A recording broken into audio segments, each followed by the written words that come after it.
Aquarians 22 मार्च 2024 के लिए divine message, goddess guidance, universal message क्या है? आपको यूनिवर्स आज के दिन क्या गाइड करना चाहते हैं? आज के दिन आपको किस बात का ध्यान रखना चाहिए? आप अगर किसी पर्टिकुलर सिचुएशन में हो तो वहाँ आपको क्या सब करना चाहिए, वो आज हम यहाँ देखेंगे। लेट्स सी कि 22 मार्च 2024 के लिए आपको यूनिवर्स की गाइडेंस क्या है।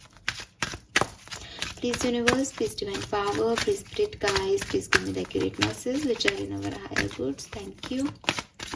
Thank you so much.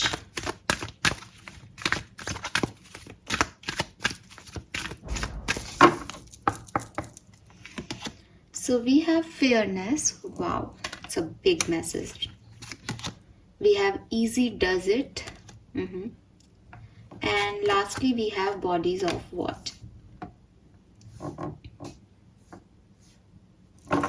और ओवरऑल एनर्जी में है don't back down. So Aquarius यहाँ पे आपके लिए है बहुत शानदार मैसेजेस। होप कि आपको कार्ड सब बहुत अच्छे से दिखेंगे। तो यहाँ पे जो पहला कार्ड है वही आपको बहुत कुछ कह रहा है। और यूनिवर्स जो है, जब आप टैरो में जस्टिस की एनर्जी देखते हो ना, सेम फेयरनेस आपको वो समझाने के लिए कार्ड है कि कभी कभी हम सोचते हैं कि जस्टिस है तो ये हमारे फेवर में चीज़ें होनी चाहिए, हमने ऐसा किया है तो हमें हमारे कर्मों का फल ऐसे मिलना चाहिए। लेकिन ये जस्टिस सिस्टम क्या है, यूनिवर्स आज आपको ये समझाने की कोशिश कर रहे हैं। तो यूनिवर्स कह रहे हैं this situation will be handled in a fair and just manner. आपको इस बात की गारंटी दी जा रही है कि जो कुछ भी कर्म आपने किया है उसको जस्टिस के रूप में आपको दिया जाएगा।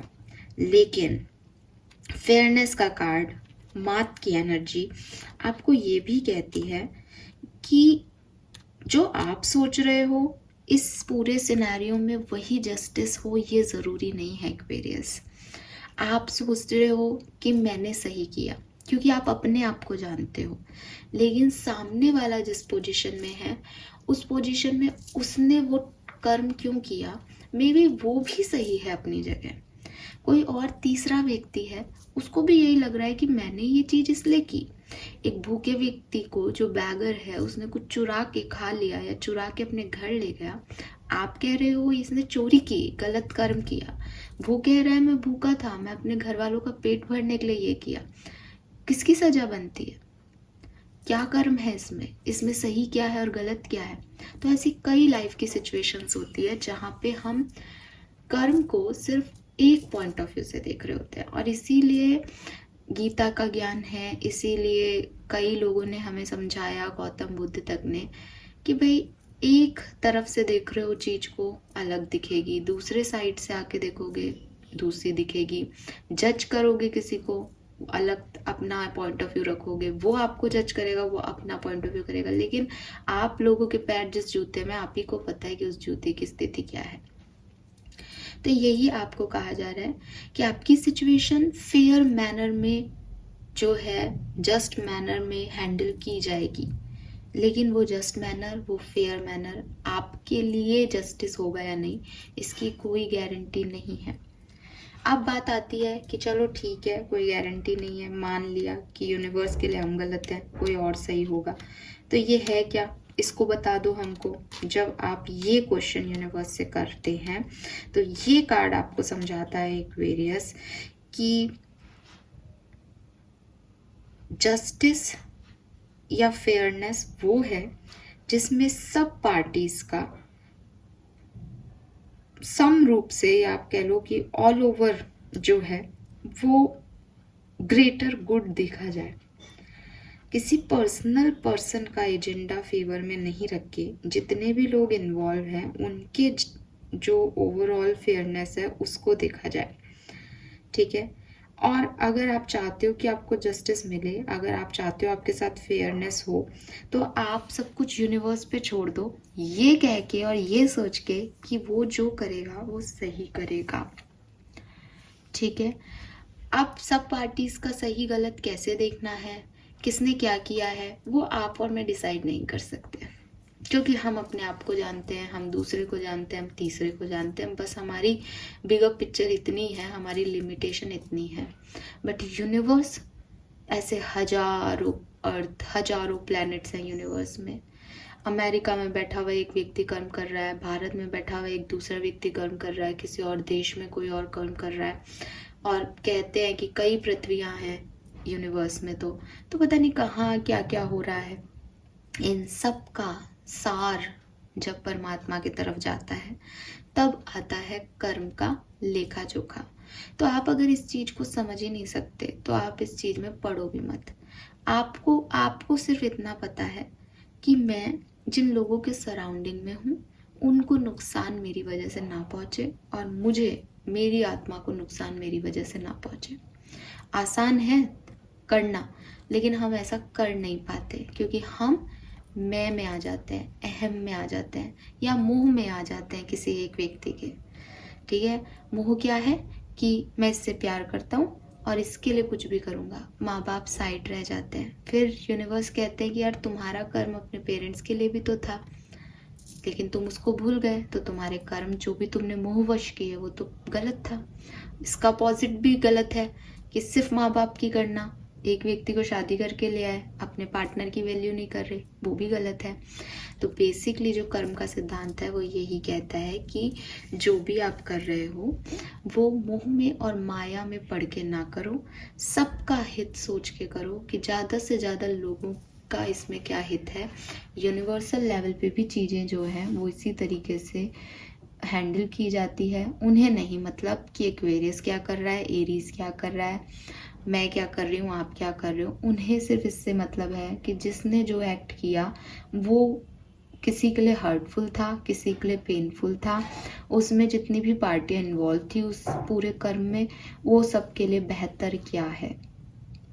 ठीक है, सो जब भी हम गीता जो है वो उसका ज्ञान मुझे पता है, बाकी रिलीजियस में भी सेम बुक्स हैं और आपको सेम ही ज्ञान देती हैं।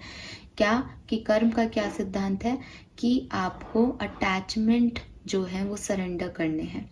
ये अटैचमेंट्स किसी भी काम को करने के आउटकम हो सकते हैं कि अगर मैं ये सोच के कर रही हूँ कि मैं इस व्यक्ति का अच्छा कर रही हूँ, अब मुझे अच्छा मिलना चाहिए, वो कर्म गुड कर्म में नहीं आता।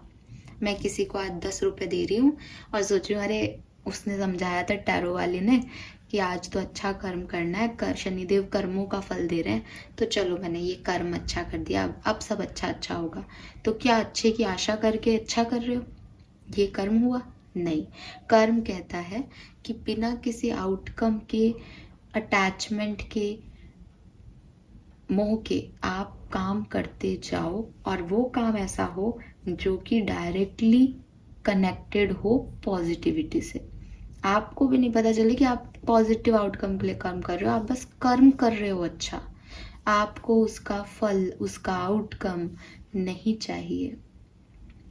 और हारमोनियसली चीज़ें आप करते जाएंगे तो आपका कर्म अपने आप सही होगा।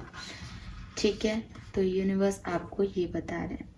कुछ इस कार्ड का मतलब ये भी है कि अगर किसी लीगल इश्यूज से रिलेटेड कोई प्रॉब्लम चल रही है तो वो आप नेगोशिएट कर पाओगे आज के दिन, रिजॉल्व होंगी आपकी वो प्रॉब्लम, डिस्प्यूट्स रिजॉल्व होंगे।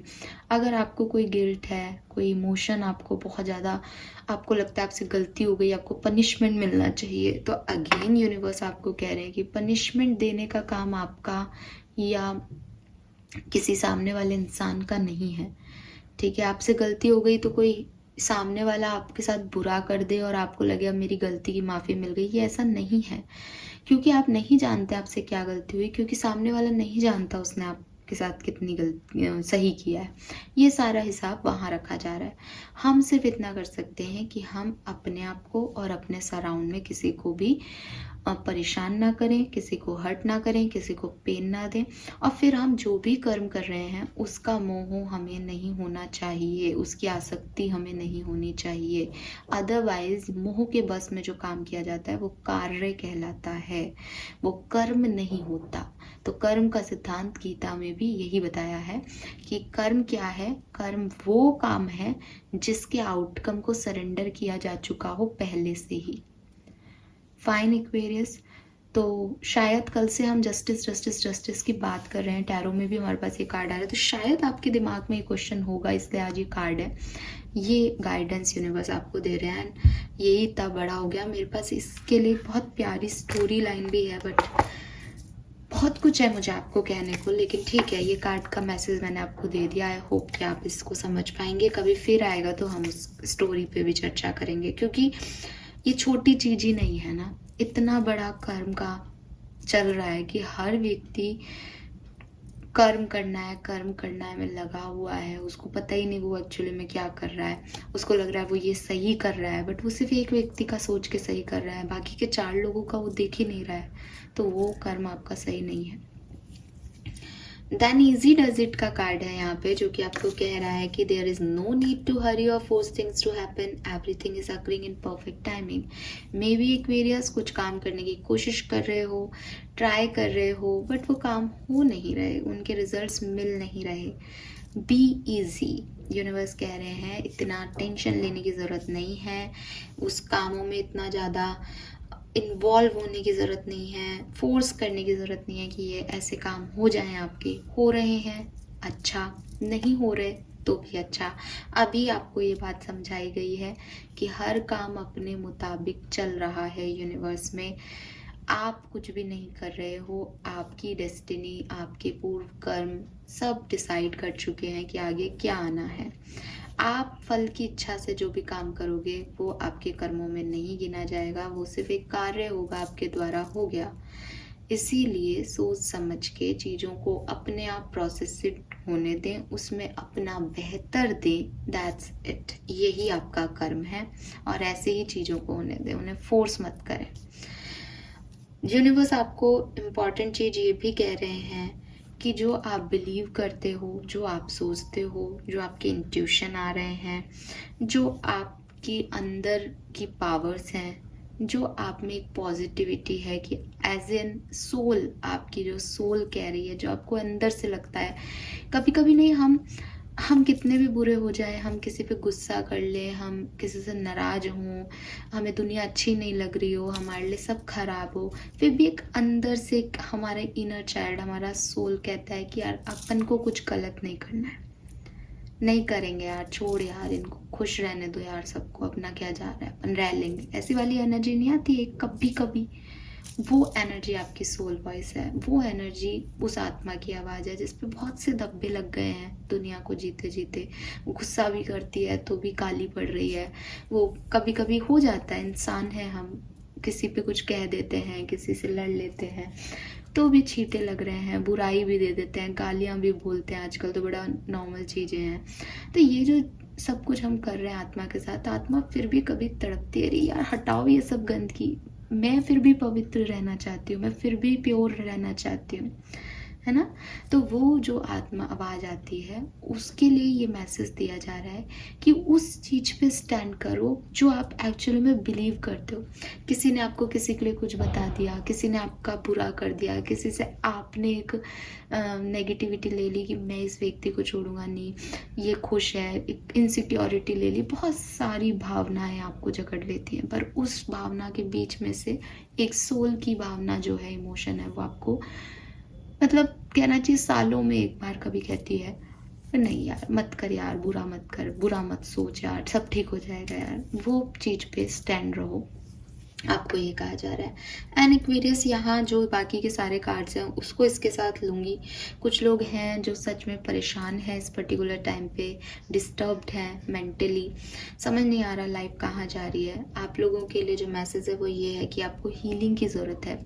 बजाय इसके कि आप लाइफ को ट्रैक पे लाने का फोर्स लगाएं, बजाय इसके कि आप रोएं, तड़पें, परेशान हों, किसी को फोर्स करें, ऐसे करो मेरी ज़िंदगी में को बदल दो, मेरी ज़िंदगी में चेंज लाना है मुझे, अब ये नहीं करना। इन सब की बजाय आपको अपने आप को हील करना चाहिए। आपको आपके पास्ट बैगेजेस, पास्ट सिचुएशंस को सरेंडर करना चाहिए। जो हो गया उसे भूलना चाहिए। जो आपकी प्योर सोल आपको कह रही है उस डायरेक्शन में आगे बढ़ना चाहिए। क्योंकि अभी ऐसा हो जाता है कि हम परेशान हैं, डिस्टर्ब्ड हैं, हर व्यक्ति हमको ये कह रहा है कि अरे निकलो इस चीज़ से, निकलो इस चीज़ से। हम भी चाहते हैं कि हाँ यार अब नहीं सोचना इस बारे में, अब निकलना है, पर निकलें कैसे, करें क्या ऐसा जिससे निकल जाए। तो उस केस में आपको ये है कि उस केस में ये नहीं है कि आपको किसी क्लब में जाके डांस करना है, मन नहीं लग रहा, दिमाग में वही सब चीज़ें लग रही है और आपको लग रहा है नहीं मुझे आउटिंग पे आना था क्या, ताकि मैं उसको बोलूँ। ये हीलिंग नहीं है। हीलिंग स्लो प्रोसेस है, आपको एक दिन में कोई हील नहीं कर सकता। तो आपको थोड़ा सा टाइम शांत प्लेसेस पे गुजारना पड़ेगा, जहाँ आपकी पुरानी यादें आपको परेशान करेंगी, जहाँ आपको रोना आ सकता है। हीलिंग का जब आप हीलिंग जर्नी के ऊपर रिसर्च करते हो तो आपको पता चलता है कि हीलिंग जर्नी में इंसान रोता है। हीलिंग जर्नी बिल्कुल डिप्रेशन जैसी होती है कि आप तो हील कर रहे हो, फिर रोना क्यों आ रहा है? आएगा, क्योंकि किसी मेमोरी को जो आपके सबकॉन्शियस माइंड में है उसको बाहर करने के लिए उसको पकड़ना तो पड़ेगा ना, कि मुझे बाहर क्या करना है। जो आप लोग करते हो कि आज घूमने चले गए, उससे वो एक दिन के लिए शिफ्ट हो जाती है कि आप उसके ऊपर एक और मेमोरी सेट कर रहे हो, पॉजिटिव मेमोरी, वो भुलाई नहीं है आपने। हीलिंग का मतलब है कि मैं उस एनर्जी को, वो बैड एनर्जी को सरेंडर कर रही हूँ, मैं उसको अब अपने दिमाग में कहीं जगह नहीं देना चाहती। तो वो किसी कोने में है तो मैं उसको सेंटर में लेकर के आके ही तो पुश अवे करूँगी कि भाई अब मेरे को तेरे बारे में नहीं सोचना। तो ये जो हीलिंग जर्नी है ये भी उतनी ही क्रिटिकल है जितनी डिप्रेशन। हीलिंग जर्नी इसीलिए लोग पूरी नहीं कर पाते क्योंकि वो वहाँ उससे गुजरते हैं तो उनके लिए आफत हो जाती है कि इससे अच्छा तो भैया मैं खुश रहूँ, ट्रैक व्रैक कर लूँ, इधर उधर जाया हूँ, किसी और से फ्लर्ट कर लूँ, खुश तो रहूँगा या खुश तो रहूँगी। तो हीलिंग जर्नी भी अपने आप में एक स्पेसिफिक जर्नी है, लेकिन आपके लिए मैसेज है कि आपको हीलिंग करनी है और हीलिंग के टाइम में आप थोड़ा सा अकेले में समय बिताओ। रिवर, पानी से हील करो, पानी को अफर्मेशन देके उसे पानी को पियो। किसी पानी की जगह पे समुद्र साइड में या आपको लेक साइड में रिवर्स हो आपके एरिया में, वहाँ पे जा कर के बहते हुए पानी को देखना, तो वो सब जो है वो आपको रिचार्ज करेगा। आप अपनी एक्टिविटीज़ करते रहो लेकिन आप खुद को रिचार्ज करने की कोशिश करो, बजाय कि एक मेमोरी पे दूसरी मेमोरी चढ़ाने पे। कवर नहीं चढ़ाना हमें हमारी ज़िंदगी पे, उससे आप सुंदर लगोगे ज़रूर लेकिन अंदर से वही रह जाएगा। तो हमें क्या करना है? चार्ज करना है। छोड़ो, नेगेटिविटी अब आनी ही नहीं चाहिए, कभी दिखनी ही नहीं चाहिए। तो वो चीज़ जो है वो आपको समझनी पड़ेगी और दोनों में फ़र्क है। फाइन, अगेन रीडिंग बहुत लंबी हो गई बट आई होप कि आप लोग उससे रेजोनेट करेंगे गाइडेंस और आप इन्हें फॉलो भी करेंगे। Thank you so much Aquarius reading को देखने के लिए। Bye bye.